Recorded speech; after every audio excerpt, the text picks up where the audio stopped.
Imagine living with diabetes, asthma, or even a simple infection, but having no place to store your medication, no way of keeping wounds clean, and no way to rest. For over 500,000 people in the United States who experience homelessness, this is not just a possibility, it's their daily reality.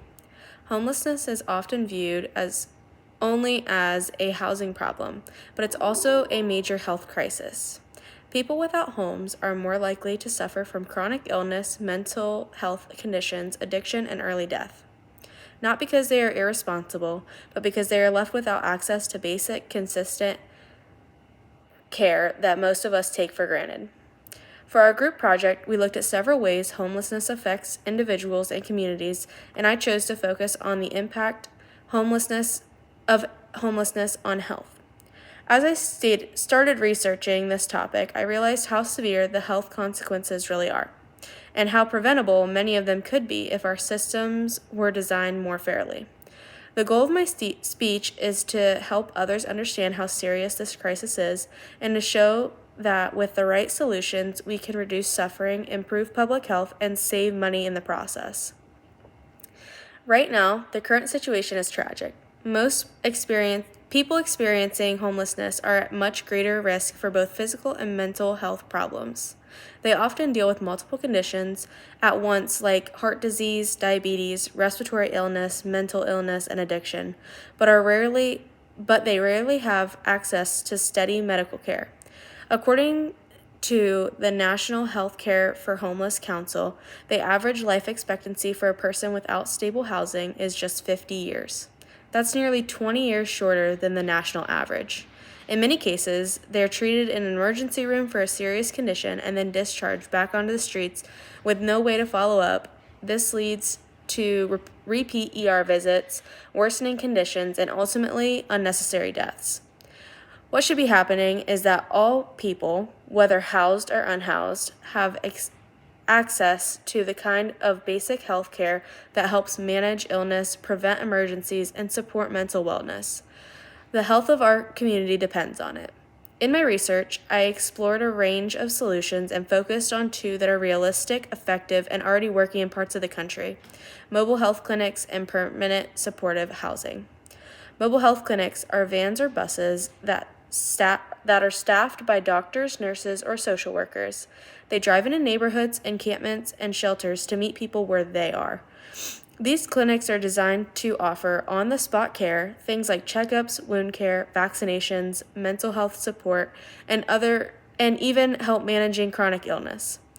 This model helps build trust with people who may have had bad experiences with the healthcare system. It also keeps people out of the emergency room and improves early detection of serious health issues.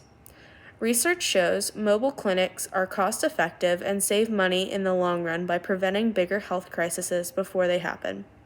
The second solution is permanent supportive housing, also known as PSH.